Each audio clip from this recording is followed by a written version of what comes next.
नमस्कार, मैं शंभू कुमार सिंह और आप देख रहे हैं नेशनल दस्तक। सोचिए 1,70,000 टीचरों की भर्ती होने जा रही है बिहार में। कई सारे बातें हैं जो मैं करना चाहता हूं। मैं भी उसी स्टेट से हूं, इसलिए नहीं कह रहा हूं ये बातें। सवाल है कि ऐसे दौर में जब सरकारी नौकरियों के लाले पड़े हैं, जब सारी सरकारी संस्थाओं को निजी हाथों में सौंपने की तैयारी है और जो सरकारी संस्थाएं बची हुई है वहां भी नौकरी एडहॉक पे दिया जा रहा है, मतलब कॉन्ट्रैक्ट, ठेकेदारी पर। इसकी क्या है वजह? इस पर विस्तार से बात करूंगा और उन तमाम टेलीविजन चैनल, अखबारों की भी बात करूंगा जो है तो खुद ही हिंदी पट्टी से, बिहार यूपी से, लेकिन वो किस तरह से बिहार यूपी को जातिवादी कहते हैं और यहां तक कहते हैं कि बिहार यूपी के एजुकेशन अच्छे नहीं हैं क्योंकि वो दिल्ली में बैठे हैं या देश के दूसरे शहर में बैठे हैं। इस पर ही बात करूंगा। लेकिन सबसे पहले बात आज समाज सुधारक, प्रसिद्ध पत्रकार, साहित्यकार, प्रजापति संतराम बीए की। आपने नाम सुना था इनका पहले? मुद्रा राक्षस का नाम सुना है? बहुत बड़े साहित्यकार, कलाकार। उसी तरह से आपने इरफान खान ने जो कविता सुनाई थी, खेत ठाकुर का, हल ठाकुर का, उनका नाम सुना है? ओम प्रकाश वाल्मीकि। नहीं सुना होगा ना। इस देश में लाखों स्वतंत्रता सेनानी जो वर्ण व्यवस्था में शूद्र और अछूत थे, वो गुमनामी में धकेल दिए गए। इस देश में लाखों, हजारों मुद्रा राक्षस हो, चाहे साहित्यकार प्रजापति संतराम बीए हो, इन सबको गुमनामी में धकेल दिया गया। क्यों?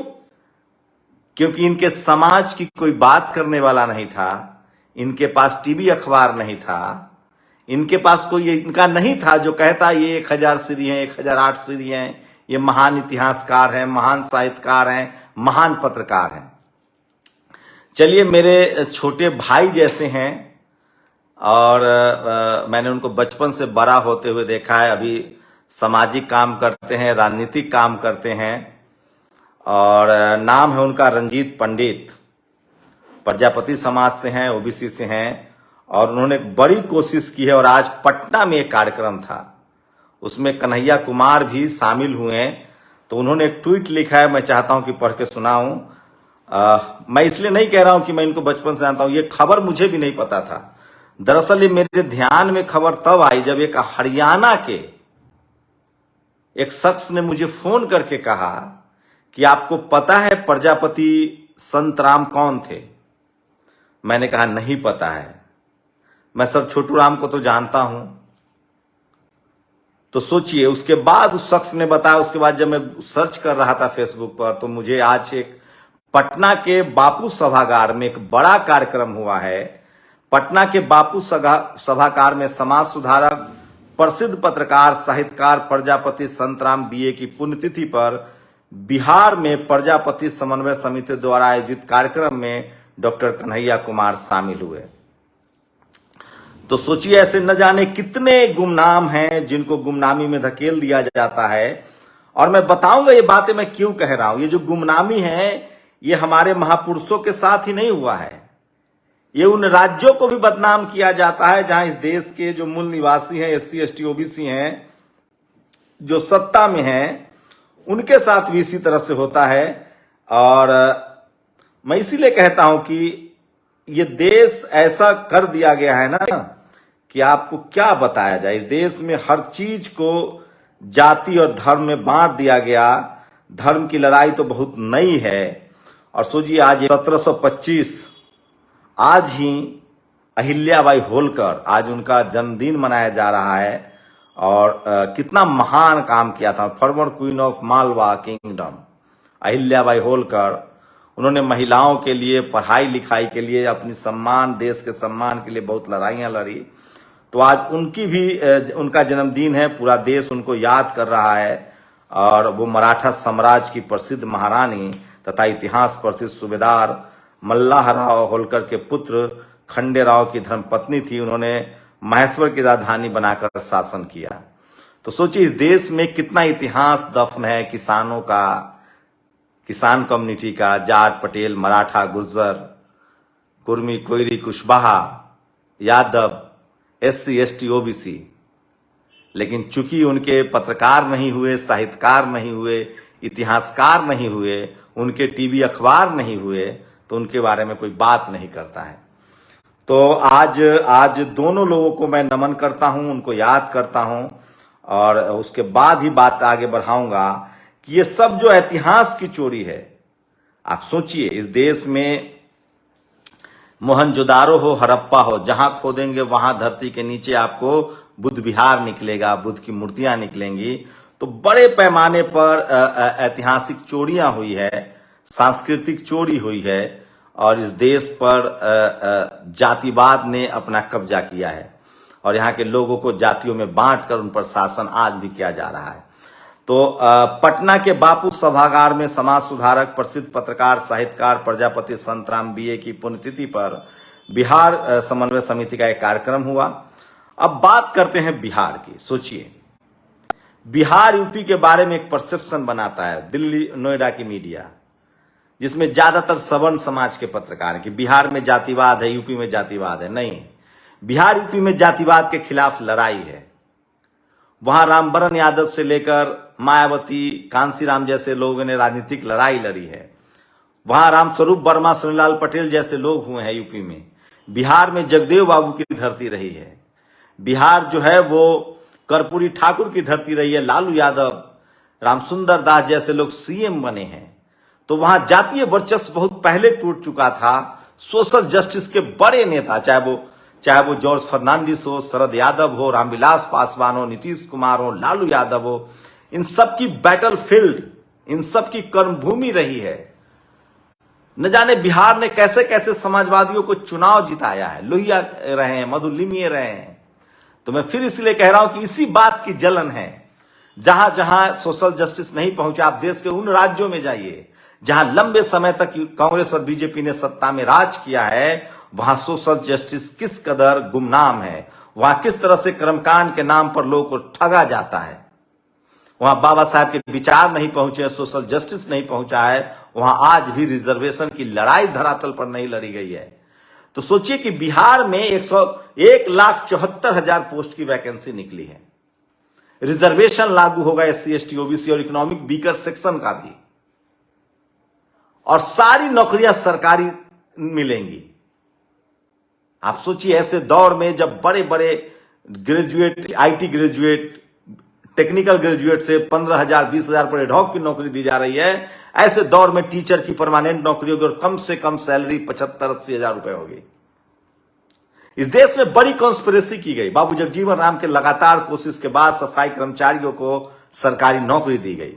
उनकी सैलरी 30 से 35-40 हजार होने लगी थी। वो अपने बच्चों को पढ़ाने लगे थे, लिखाने लगे थे। उनके समाज से डॉक्टर, इंजीनियर, प्रोफेसर निकलने लगे थे। मैं उसी ओम प्रकाश वाल्मीकि साहब की समाज की बात कर रहा हूं। उसके बाद एक बड़ी कॉन्स्पिरेसी हुई और इस देश के सफाई कर्मचारियों के बच्चों को दोबारा सफाई कर्मचारी बना दिया जाए, इसके लिए उनकी नौकरियां खत्म कर दी गई और फिर से उनको 12,000 की नौकरी में तब्दील कर दिया गया। अब बताइए, जो 12,000 कमाएगा वो खाएगा क्या, बचाएगा क्या, बच्चों को पढ़ाएगा क्या? सवाल यही था कि सफाई कर्मचारी कौन बनेगा। उसको तो एक जाति से जोड़ दिया गया है, और जब उस जाति, उस कम्युनिटी के लोग सफाई कर्मचारी के काम से निकलकर कलेक्टर, इंजीनियर, डॉक्टर बनने लगेंगे तो करेगा कौन? तो उसका रास्ता निकाला गया कि इनकी नौकरी को प्राइवेटाइज कर दिया जाए, 12,000 कर दिया जाए। 12,000 में न वो बचाएगा, न वो घर बना पाएगा, बच्चों को पढ़ाना लिखाना तो दूर है, और वो पीढ़ी दर पीढ़ी सफाई कर्मचारी बन जाएगा। और यही हुआ।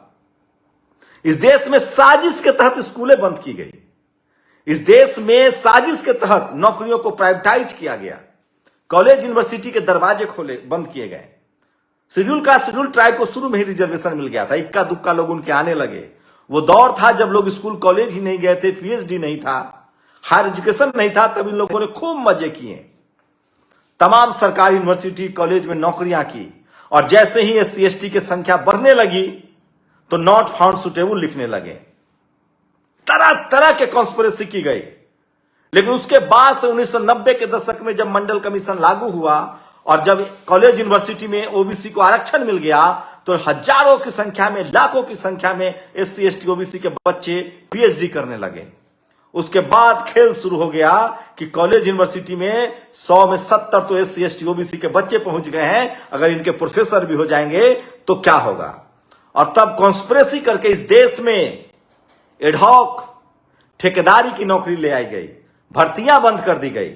उसी तरह से सरकारी स्कूलों पर दरवाजे ताले लगने लगे और जो लोग खा गए थे, जो लोग मोटे हो गए थे, उन्होंने अपने बच्चों के लिए प्राइवेट स्कूल का रास्ता चुना। आज सरकारी स्कूल गरीब एससी एसटी ओबीसी किसान जातियों के बच्चे जाते हैं। मैं फिर कह रहा हूं, बिहार यूपी में आज भी, कम से कम बिहार में तो आज भी प्राइवेट स्कूल हैं, लेकिन सरकारी स्कूलें बंद नहीं हो रही है। सरकारी स्कूलों का इंफ्रास्ट्रक्चर बढ़ाया जा रहा है। इनफैक्ट यूपी में भी बच्चों को ड्रेस दिया गया है, खाना दिया जा रहा है। खाना दे न दे, पढ़ाई करना था। कई राज्यों में स्कूलों को मर्ज किया गया है, हरियाणा जानता हूं, राजस्थान जानता हूं। सरकारी स्कूलों को बंद भी किया जाता है। यह बड़ी कॉन्स्पिरेसी है इस देश में, आप समझिए इस बात को। और इसलिए मैं कह रहा हूं कि सरकारी स्कूल बहुत जरूरी है। अब बहुत लोग कहते हैं बिहार की शिक्षा व्यवस्था चौपट है, वहां पलायन है। अरे सर, कितने जेएनयू है देश में, आप बताइए हमें। कितने दिल्ली यूनिवर्सिटी है देश में। अरे देश की राजधानी दिल्ली है। बिहार के हिस्से में कोई महानगर है क्या? यूपी के हिस्से में महानगर है क्या? संसाधनों का विकास कहां हुआ? महानगरों में। देश के महानगर कौन कौन है? मुंबई, दिल्ली, कोलकाता, चेन्नई। क्या वहां जाना अपराध है? हां, कह सकते हैं कि जिस तरह का शहरीकरण बाकी राज्यों में हुआ, जिस तरह से स्टेट कैपिटल का विकास हुआ, पटना का नहीं हुआ, क्योंकि वो फर्टाइल लैंड है, वहां जमीनें उपजाऊ है, गंगा का मैदानी भाग है, वहां फैक्ट्रियों से ज्यादा खेती की जाती है। उसमें कौन सा अपराध है? पटना यूनिवर्सिटी का अपना इतिहास रहा है, लेकिन आपने सेंट्रल यूनिवर्सिटी का दर्जा नहीं दिया। तो दिल्ली, मुंबई, कोलकाता, चेन्नई में जाकर पढ़ाई लिखाई करना कोई अपराध नहीं है। वो ठीक उसी तरह से है। क्या दिल्ली, मुंबई, कोलकाता, चेन्नई में जो लोग 100 साल, 50 साल, 20 साल पहले आ गए, जो उन्हीं सरकारी स्कूल से जिनके बाप दादा पढ़े थे, IAS, PCS, collector, teacher, engineer बने थे, उनके बच्चे आज अमेरिका जा रहे हैं, तो क्या कहिएगा कि भारत की पढ़ाई लिखाई व्यवस्था खराब है? हां, जितना होना चाहिए था उतना नहीं हुआ। तो कौन जिम्मेदार है? किसकी केंद्र में 60 साल सरकार रही और 10 साल से कौन लोग हैं? मैं इसीलिए कह रहा हूं, इस देश का विकास होगा जब इस देश के उन लोगों को हाथ में सत्ता आएगी, चपरासी से लेकर चीफ जस्टिस तक, सीएम से लेकर पीएम तक, जो गरीब हैं, जो संसाधनों के अभाव में बाहर निकल के आए हैं। ये बहुत बड़ी कॉन्स्पिरेसी है कि बिहार यूपी में जातिवाद है, जैसे मैंने आपको समझाया। अब सोचिए आज के दौर में क्या हो रहा है। पहले नौकरियां आती थी, डाकिया चिट्ठी लेके आता था, किसी को पता चलता था गांव समाज परिवार को। आजकल सीएम पीएम अपॉइंटमेंट लेटर देते हैं। तो ऐसे में 1,70,000 नौकरी का निकलना, क्या ये बड़ी खबर नहीं है? और सोचिए, मोदी जी अगर 2 करोड़ पर साल पर ईयर नौकरी का वादा किए थे, अगर आज के डेट में मोदी जी तेजस्वी यादव को बिहार चुनाव जीतना है तो कम से कम 5 लाख प्रोफेसरों की वैकेंसी निकाल दे। 50% तो एससी एसटी ओबीसी के हिस्से आएगा। कहा था अभी उन्होंने, धर्मेंद्र प्रधान ने, कि मैं बैकलॉग भरूंगा, नहीं भरा गया। मैं फिर कह रहा हूं, इस देश में एक बड़ा तबका है। हम लोग जिस फैमिली बैकग्राउंड से आए हैं, हम लोग की आंखों में यही सपना था कि एक चपरासी की भी नौकरी मिल जाए। हमारे पास जमीनें नहीं थी, हमारे बाप दादा पढ़े लिखे नहीं थे, हम पहली नस्ल थे जो स्कूल कॉलेज जा रहे थे। हमारे आंखों में सपना था कि हम चपरासी की भी नौकरी मिल जाए, गैंगमैन की भी नौकरी मिल जाए, क्लर्क की भी नौकरी मिल जाए। इस देश में आज भी 60% लोगों को नहीं पता है आईएएस क्या होता है, आईआईटी क्या होता है, आईआईएम क्या होता है, एनडीए क्या होता है, पीएचडी क्या होता है, एब्रॉड एजुकेशन क्या होता है। नहीं पता है इस देश के 90 पर एससी एसटी ओबीसी में 90% और किसान जातियों में 50% लोगों को। उनकी पहली नस्ल स्कूल कॉलेज जा रही है, उनके पास जमीन नहीं है, कैपिटल नहीं है, बिजनेस नहीं है। इस देश में बड़ी कॉन्स्पिरेसी है कि इन लोगों को मजदूर बना के रख दिया जाए और इसलिए सरकारी नौकरियां खत्म हो गई। आज एससी एसटी ओबीसी का अगर शहरों में एक मिडिल क्लास बना है तो वो नौकरियों की वजह से, और उन्हीं के बच्चे जो क्रीमी लेयर में आ गए अब बिजनेस में हाथ आजमा रहे हैं। ये बड़ी कॉन्स्पिरेसी है। जो लोग आजादी से पहले पढ़ रहे थे, आप सोचिए बाबा साहब को मौका मिला, उनके फादर सूबेदार थे अंग्रेज की फौज में। आप सोचिएगा, फूले साहब के पिता बिजनेसमैन थे। फूले साहब ने कितनी बड़ी कंस्ट्रक्शन, 30,000 करोड़ की कंस्ट्रक्शन कंपनी थी उनकी, क्योंकि उनको पढ़ने का मौका मिला। इस देश में सुधार एक प्रक्रिया है। इक्का दुक्का रिक्शे वाले का बेटा आईएएस बन जाता है, जानबूझ के कहानी फैलाई जाती है। इस देश में सुधार एक प्रक्रिया है। पीढ़ी दर पीढ़ी आपको संपत्ति का ट्रांसफर होता है। सबसे बड़ी संपत्ति होती है सोशल संपत्ति। इसको समझिए, अगर आप अमिताभ बच्चन के घर पैदा होंगे तो आपको एक के बाद एक फिल्में मिलेंगी। हो सकता है कि कोई नवाजुद्दीन सिद्दीकी भी स्टार बन जाए, लेकिन कितना स्ट्रगल है। लेकिन तमाम आप किसी भी फील्ड में जाइए, डॉक्टर, इंजीनियर, फिल्म, स्पोर्ट्स, जिस फैमिली का जो बैकग्राउंड होता है उसके बच्चे उसमें ज्यादा सफल होते हैं। उस परसेप्शन को भी अब टूट रहा है, लेकिन उस परसेप्शन को तोड़ने वाले को बड़ा साजिश का शिकार होना पड़ता है। मैं इसलिए कह रहा हूं कि जो लोग 100 साल पहले इस देश में पढ़ रहे थे, जो लोग आजादी के समय टीचर थे, आज उन्हीं के बच्चे दुनिया भर के देशों में 3 करोड़ एनआरआई है, पढ़ रहे हैं, लिख रहे हैं, मजा कर रहे हैं। और भारत के 90-80% लोग आज स्कूल कॉलेज, जब उनके बारी जाने की आई, जब कलम का युग आया, तब सरकारी स्कूल के दरवाजे बंद कर दिए गए। सरकारी कॉलेज के बदले प्राइवेट कॉलेज लाए जा रहे हैं। यह सबसे बड़ा ऐतिहासिक फैसला है। जो सरकारें सरकारी नौकरियां दे, जो सरकारें सरकारी कंपनियां खड़ी करे, वो सरकार आपके लिए हितकारी है। मैं प्राइवेटाइजेशन का विरोधी नहीं हूं, लेकिन प्राइवेटाइजेशन में सबको बराबर का मौका मिलना चाहिए। अमेरिका में भी प्राइवेटाइजेशन है। आपको क्या लगता है कि भारत के जो खाए या घाय समाज के लोग हैं, जिनके बच्चे विदेश जाते हैं, वो क्या रिजर्वेशन नहीं लेते हैं? अमेरिका में एशियन डाइवर्सिटी के नाम पर नौकरियां मिलती है। बड़ी टेस्ला हो, चाहे ट्विटर हो, चाहे फेसबुक हो, चाहे गूगल हो, इन सब में डाइवर्सिटी के नाम पर नौकरियां मिलती है। भारत के प्राइवेट सेक्टर की कंपनियों में यह चीज नहीं होता है, डाइवर्सिटी नहीं है। यहां तक कि जो सोशल जो सीएसआर का फंड होता है, जो समाज सेवा के लिए दिया जाता है, पत्रकारिता के लिए दिया जाता है, वो भी एससी एसटी ओबीसी को लोगों को नहीं मिलता है। और ये सब बातें जब हम लोग कहते हैं तो लोगों को तकलीफ होती है। हमारी नस्लें बोलेंगी, हम भी खेल को समझेंगे, समय लगेगा। 2000 साल की गुलामी है, 75 साल पहले हमें अधिकार मिला है, उसको भी लागू करने वाले हमारे लोग नहीं हैं। जिनसे अधिकार की लड़ाई है, उनके हाथ में है कि हमको कितना अधिकार देना है। देर सवेर ही सही, लोकतंत्र की चक्की है, संविधान की चक्की है, महीन पीसती है, देर लगेगी, लेकिन ये देश मजबूत तो बनेगा, ये मुल्क तो मजबूत बनेगा। इस मुल्क के नागरिक तो पढ़ेंगे लिखेंगे, क्योंकि मेहनत का स्लो को आप रोक नहीं सकते हैं। 1,70,000 नौकरी माइलस्टोन होगा और कम से कम 1,70,000 परिवारों का जीवन बदल जाएगा। और देखिएगा 2024 में सरकारी नौकरी सबसे बड़ा मुद्दा होगा। आज खड़गे ने ट्वीट किया है, कांग्रेस के अध्यक्ष ने, कांग्रेस को बदलना पड़ेगा कि तमाम पीएसयू कंपनियां और सरकारी नौकरियों की हिसाब किताब देने पड़ेंगे। बड़ा एजेंडा होगा 2024 में। सरकारी नौकरी और पीएसयू कंपनियां, जिस तरह से प्राइवेटाइजेशन किया जा रहा है, यह सबसे बड़ा मुद्दा होगा, कम से कम उन लोगों के लिए जिनकी पहली नस्लें स्कूल कॉलेज जा रही है, एससी एसटी ओबीसी और किसान जातियों के लिए, जो अब तक अपने बच्चों को डिस्ट्रिक्ट टाउन में पढ़ा रहे हैं, जो अब तक स्टेट कैपिटल नहीं पहुंच पाए हैं। इस देश की बड़ी आबादी है जो डिस्ट्रिक्ट टाउन में तक पहुंची है, वो अभी स्टेट कैपिटल और मेट्रोपॉलिटन, तो स्टेट कैपिटल नहीं पहुंच पाए, मेट्रोपॉलिटन नहीं पहुंच पाए हैं। ये देश सिर्फ उन लोगों का नहीं है जो 3 करोड़ एनआरआई हैं, वो भी अच्छी बात है, वो भी भारत के नागरिक हैं, लेकिन सवाल है कि सबको मौका देना पड़ेगा। प्राइवेटाइजेशन से एक बड़ा लैक ऑफ क्राइसिस पैदा होता है। एससी एसटी ओबीसी और किसान जातियों के बच्चों को मौका नहीं मिलता है वहां, जो पहली नस्लें। इसलिए मैं कह रहा हूं 1,70,000 बड़ी नौकरी है। और हर सरकार में फिर कह रहा हूं, पढ़ाई लिखाई दवाई, इन मुद्दों पर इस देश की जनता को सोचना चाहिए।